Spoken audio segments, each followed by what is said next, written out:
This is Including You, the new series from Lead at Any Level. Including You features stories from chief diversity officers and other executives who are creating inclusive cultures in their organizations. Our goal is to show what's working in companies just like yours, to give you the tools you need to keep pushing for progress in your own workplace. We want to create belonging and opportunity for everyone, including you. And now here's your host, Amy C. Waninger.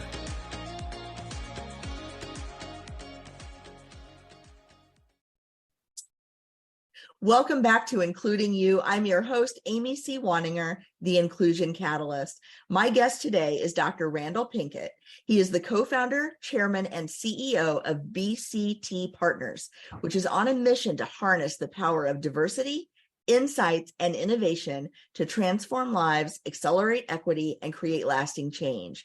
BCT Partners is a global research, training, and data analytics firm.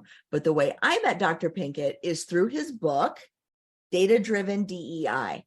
This book is incredible for practitioners, for people who work inside organizations, and people who consult to organizations. There is so much great information in here. Dr. Pinkett, welcome to the show. Thank you, Amy, for the invitation and for the opportunity to be a part of the show. I'm excited to be here. I am excited to talk to you because what I want people to know about your book, first and foremost, is this is incredibly in-depth. It's very well researched. It is incredibly tiny font and packed with information, but I don't want that to scare anybody off because it is very readable. It is very insightful, and it's very inspirational in that when you read this, you can see yourself doing the work step by step, just as you've outlined it. And so I want to thank you for giving us something that's so rich and so accessible at the same time. Thank you, Amy. I appreciate that. And this was truly a labor of love. It took significantly longer than I had anticipated for some of the reasons that you cited. I wanted to make sure readers had everything that they needed to walk through a process. It's a 5-step process. It's laid out visually and alliterally with the letter I, and it is lots of research that went behind it so that they have the scaffolding without having to do that research themselves. Yes, and you cite so many tools that people can rely on in doing this work. It's not use my product or use this thing. It's here's 5 options for this kind of data collection. Here are 5 options for this kind of reporting. Here are 6 options for getting to the heart of X, Y, and Z. So you've really done all of that kind of cultivation for us without making the decisions for us. But before we get into all of that, I want to talk about why did you decide that this book was necessary? Why write this book at this time? So the original vision was not this book. I had produced a video after George Floyd's murder entitled The 7 Myths of Racial Equity. Candid Conversations with a Black Businessman. That was the subtitle. And an acquisitions editor at my publisher, Wiley, Mike Campbell, reached out and said, we want to do a book on that topic and your topic. And I said, wonderful. So we got into these discussions, Mike and I. We had some really great dialogue. And as he's learning more about my background, he's, you got a PhD from MIT? I'm like, yeah, Mike. He's like, you got 4 degrees in computer science? I'm like, yeah, Mike. It's like your firm is doing DEI and machine learning and quantitative and qualitative research and AI and data analytics. I'm like, yeah, I got a second idea for you. I said, what, Mike? And he says to me, data-driven DEI. I said, I love it. So we pivoted completely out of the 7 myths of racial equity and leaned into data-driven DEI.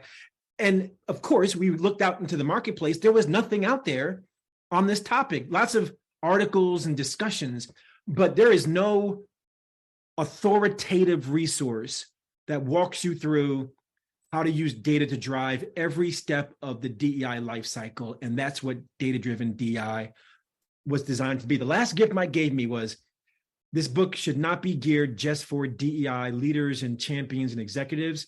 It should be geared toward anyone, any person or organization who wants data to drive their DEI journey. This book is for them. I'm gonna hypothesize for just a moment that this book is very popular in three spaces in particular, and you tell me if I'm wrong: healthcare, technology, and financial services. You are so correct. And might I say, those are also the three industries where I, as a trainer, facilitator, have the greatest difficulty facilitating sessions, because they're all data-driven industries. And if I'm not giving them the numbers, the quantitative, the qualitative, the evidence, they're like, please, don't even bother coming in the room. So yes, you are correct, Amy. The last one I would add is academia, because they too are evidence-based and scientifically, methodologically oriented. So I have difficulty with them as well. So the reason I say that is most of my clients are in those three industries. And the reason they like me is because I go in with the references to like Marvel and The Hobbit. And a lot of times when they bring me in, it's because I can give them data to work with. Mm-hmm. And so as I was reading, I can see so many of the people that I work with really loving this book for that reason, because it's the people that are drawn to those fields are usually very if then else kinds of people. They try not to be, everyone's driven by emotion, but they don't like to think that they are. Okay. And so this is a way for them to really embrace this without it feeling touchy-feely the way a lot of people think of DEI. So anyway, I'm sorry, I didn't mean to digress from this. I was just like, I have all these questions for you that are selfish in nature because I'm just so curious about it. But so let me ask you then this. Can you talk just a little bit about the framework, the 5 I's, mm-hmm. and why each is so critical to this work? I'm happy to. So there's a step 0 before we get into the 5 steps. That step 0 is DEI incentives. And it is a foundational, introspective, self-reflective step that says, why does DEI matter to you in the first place? Is it intrinsic because of your upbringing, your religious values? Is it extrinsic because your performance evaluation has DEI in it? Regardless of whether it's extrinsic or intrinsic, you got to clarify why this matters, because it gives you direction to enter the 5-step cycle. Step 1, DEI inventory. Conduct an assessment. To know where you're going, you have to know where you are. Step 2, DEI imperatives. Where do you want to go? And how do we assign measurable goals to your objectives to know that you arrive there? Step 3 is one of my favorites, DEI insights. And it says, before you decide what you're going to do, look to best practices, promising practices, proven practices of what worked for someone else or some other organization that might work for you. Step 4, DEI initiatives. Now, interestingly, only at step 4 do you finally decide what you're going to do. All that work to decide your strategies and your measures to know you're making progress. Said differently, DEI initiatives, which was objectives and goals, is about outcomes, final results, such as improved culture, inclusive behaviors. Step 4, DEI initiatives, is about strategies and measures, and that's about outputs, not outcomes, but outputs. An output is, I went to a training, I read a book, I watched a video, I had a candid conversation. That's a output that can get you to the outcome, but let's not confuse the two. Step 5, DEI impact. How do we measure our results? How do we know that we're achieving the outcomes that we set out to accomplish? And now, how do we create a continuous learning loop that leads us right back to step 1, DEI inventory, where I re-administer my assessment to know where am I with culture, climate, behavior, et cetera. And the cycle continues on and on. That's data-driven DEI. Thank you, thank you, thank you, thank you, thank you, because too many organizations start and end with initiatives and never get to impact as a result. That's so true. That's so true. And it is symbolic, metaphoric, and instructive that you only get to that after 3, arguably 4 preceding steps. Then you figure out, okay, what are we going to do? And so, to your point, Amy, so many people leapfrog over all of those foundational essential steps. And then they ask the question, why is it not working? Or they don't even ask the question and they just scrap it. And they say, that didn't work for us. Mm-hmm. Mm-hmm. And they abandon it and move on. And if people take nothing else away from this conversation today, I want them to hear that initiatives is step 4 and at best step 5, not step 1 and done. Yeah. I had somebody say to me, what an amazing idea that before I decide what to do, I should do some groundwork before it. Epiphany. That is exactly true. And the thing is, this is what we do in every other aspect of our businesses. That's This right. is how we do our financials. It's how we do our marketing. It's how we do our sales. It's how we manage our projects. It's how we do performance evaluation. It's how we do compensation structure and talent acquisition and talent management. But for some reason in DEI, we just think, oh, we'll do an unconscious bias training on a Thursday and everybody will be fine. And everything will change because we did a lunch and learn. And it just doesn't happen that way. And then they blame the training, or to your point, they don't even blame the training. They just scrap it because this is clearly a waste of our time, money, and resources. And I want to highlight that as well as something you said earlier, Amy, which I appreciated. So often DEI is construed as soft or loosey-goosey, or it can't be measured, or it's about these intangibles. It is not about these intangibles, because to your point about how initiatives is 4 at best 5, coupling that with the data-driven approach enables us to quantify and qualify, what are we doing? Where are we trying to go? How do we benchmark against best practices? And how do we know that we've arrived where we intended to be? All of that is part and parcel of what you said earlier. And it's not about getting the badge, we're a wonderful place to be employed badge. It's not about that. Right. It's about really digging in and seeing what are we doing well that we need to continue? What are we not doing that we need to start? Who is being left out right now that we need to include? And Right. how do we bridge those gaps so we have fewer gaps and smaller gaps the next time we take this assessment? Well said. No. And if you're in it for the pages that you'll include in your annual report and the talking points from the state of the organization, then you're in it for the wrong reasons.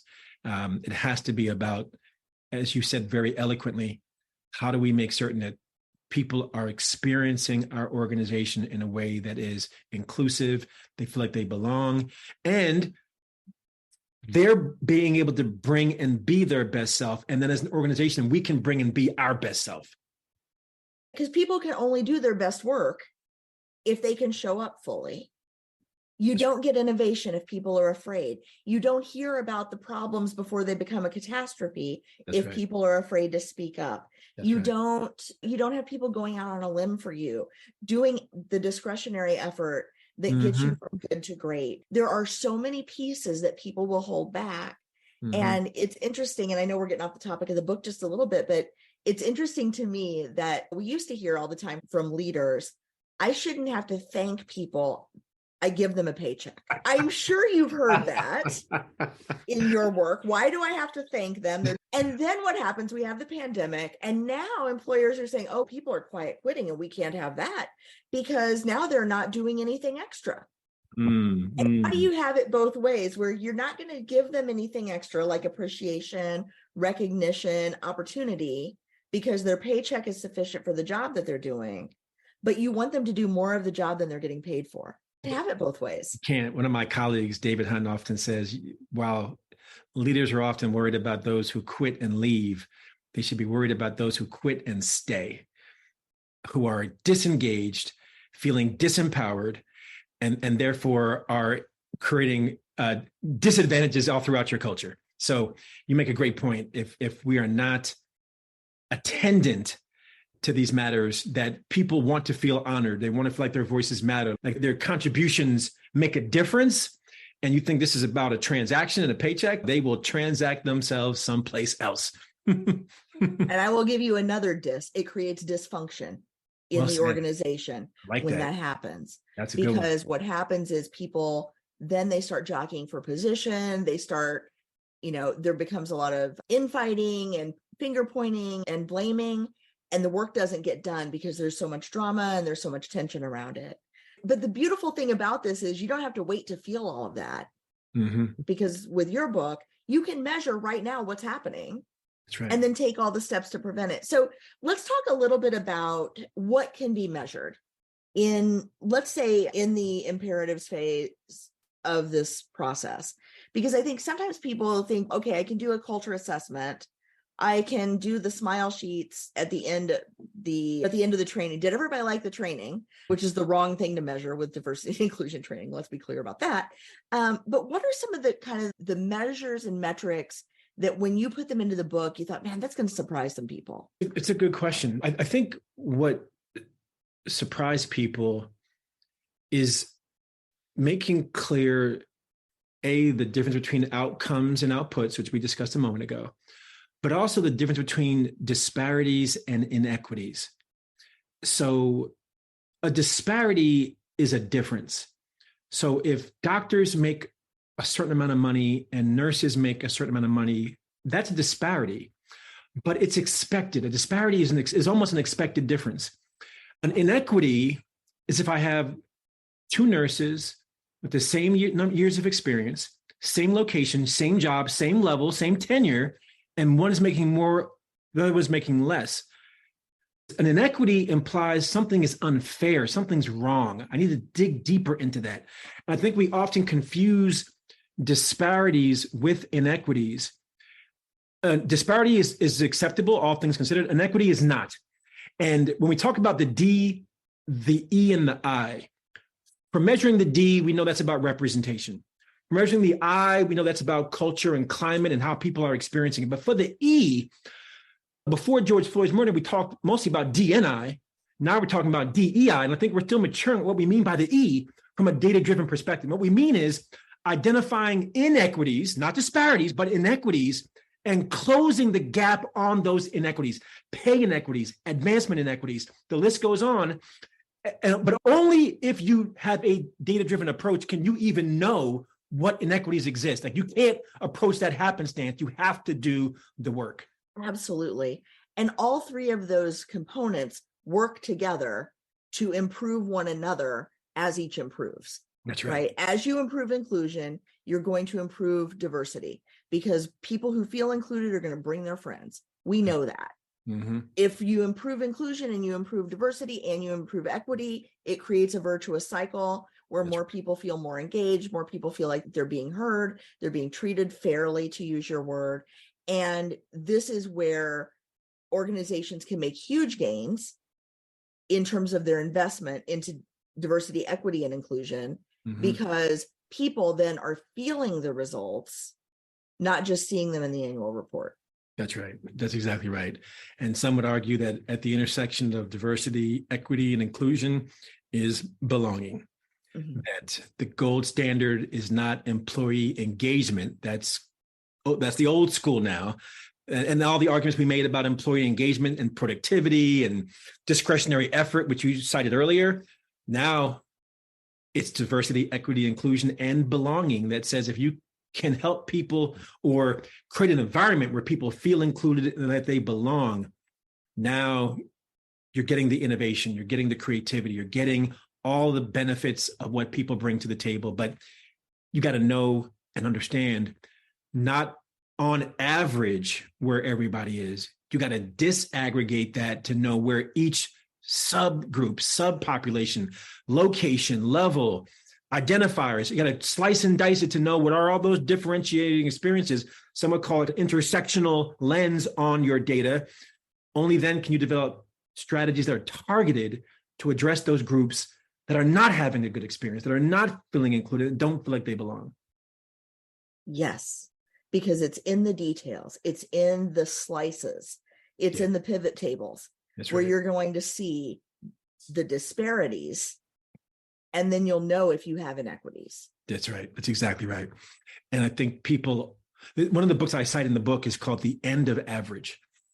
And it's a deep dive on how averages obscure underlying realities. If I average my employee engagement score and say, I want to just improve it from 6 out of 10 to 7 out of 10, guess what? Some people are 2 and some are a 9. I'm not worried about the 9s, or at least I should keep doing what I'm doing with the 9s. But what about the 2s? I need a focus group for them. I got to interview them. And there's my qualitative data. That's another form of data. So I can now develop strategies that I can get my 2s to feel like 9s. Yes. And I always tell companies that say, oh, we're doing great because we got the badge. A lot of companies hide, I think, behind that badge.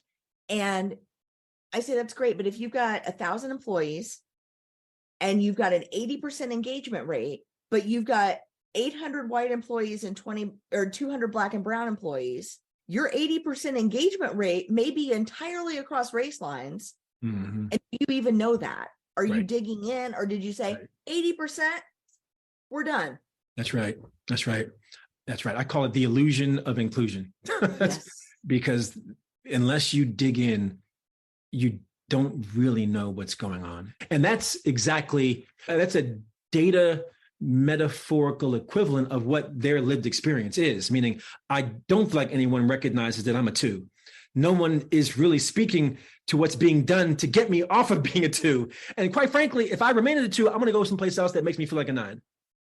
Exactly. Or even a 3, because that would be an improvement. right. Because that's got to be better than my 2. And that's the reality. I think the pandemic really forced this issue of belonging, because people were feeling so disconnected for so long, not just from work, but from everything and everyone. Yeah. And so now there's almost this psychological need that needs to be filled with work that probably was there before, but there wasn't quite such a spotlight on it until 2020, 2021, 2022. Would you agree with that? I agree wholeheartedly. People have called it the great resignation, but I call it the great reprioritization.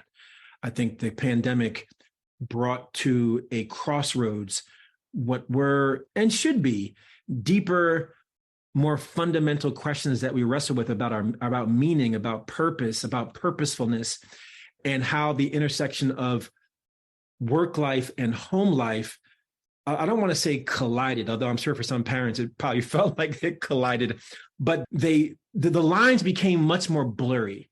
Like I'm getting to know your cat, your dog, your kids, and your UPS delivery guy because they're all walking across my screen.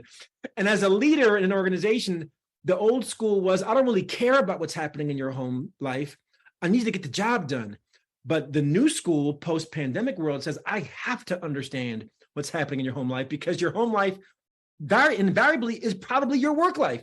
And if I'm not attendant to those needs, those nuances, that reality, somebody else will be. Absolutely. And I think we're in a labor crisis right now because for various reasons. And the companies that are going to do well, I believe in the next 5 years, 10 years, the ones that are going to survive the right now are the ones that have invested and continue to invest in diversity, equity, and inclusion, and create that sense of belonging and create an employee experience that really gets this right. Because it is so easy now that some of the geographic limitations around the workforce have dropped away. Not all of them, but a lot of them. There's so much more information available to job seekers now than there used to be about what's really going on inside of a company. And the ones that are getting this right are going to win, plain and simple. Agreed. And I'll add even more on top of your great point. When we have these conversations, or when I have these conversations with other leaders, the order of operations is often that, well, the organization cares about these matters, so we want our employees to care. And I think that's backwards. I think the message is actually people should care. And if people care, the organizational piece will take care of itself. In other words, we've done a great job of making what we call the business case for diversity, equity, inclusion, whether that's the quantitative or the qualitative case, term it how you will. I think we've done a far less effective job of making the personal case for DEI. Like, why should you care? Forget about whether the organization cares. Why should you care? And that's why data-driven DEI was written with people first and organization second. And before I forget, I want your folks to go to datadrivendei.com, because there's free templates, tools, resources, and case studies. And listen to me closely. I have case studies of people and organizations who've used a data-driven approach. Tell me where you will find a case study of a person who's used data to drive more diverse relationships, more inclusive behaviors, and more equitable practices. Well, I'll tell you where, datadrivendei.com. I want to encourage everybody to go check this book out, buy it, put it on your desk, use it, talk about it. to me, it serves almost two purposes. One is it's an excellent step-by-step tutorial on how to get this work done, but it's also a great desk reference for that just in time when I need an answer about X. And it's organized in such a way that it's easy to find exactly what you're looking for. You can go right to that part. You can find the right tool that you need. You can go to datadrivendei.com and download the tool and download the case studies. And Dr. Pinkett, I want to thank you so much for coming on the show. I feel like I could talk to you for hours and maybe over a drink sometime, because this is clearly something that we're both incredibly passionate about. And I really hope that more organizations take to heart this measurable approach, because when you measure it, it happens. That's right. That's right. Thank you so much for being on the show. Thank you, Amy. A real honor, a real privilege and a pleasure. Thank you. If you've enjoyed this episode, follow Lead at Any Level on LinkedIn and YouTube. Then join us for Including You video simulcast every Thursday at noon Eastern. Including You can also be enjoyed each week as part of the Living Corporate audio podcast series, available on all major podcast platforms. Learn more at living-corporate.com. Including You is brought to you in part by Lead at Any Level, a boutique training and consulting firm improving employee engagement and retention for companies that promote from within. Lead at Any Level. Leaders can be anywhere and should be everywhere. Learn more at leadatanylevel.com. Lead at Any Level and its logo are registered trademarks of Lead at Any Level LLC. The views and opinions of guests on our show do not necessarily reflect the positions of Lead at Any Level, Living Corporate, or the sponsors of Including You.